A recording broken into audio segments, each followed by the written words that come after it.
Tere, mina olen Liisi Mölder ja mina olen MTÜ Paluküla klubi liige ja me oleme siin Paluküla mäekeskuses, kus me siis arendame erinevaid vaba aja ja sportimisvõimalusi Palukülas.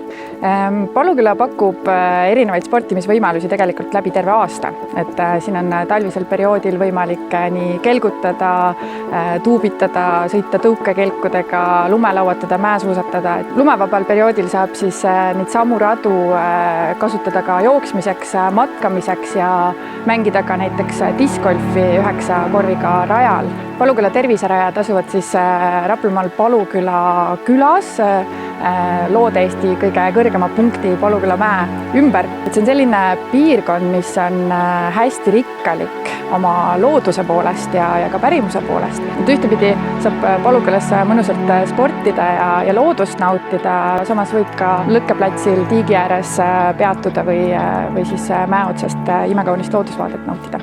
Et siis liigu Raplamaal ja püsi terve!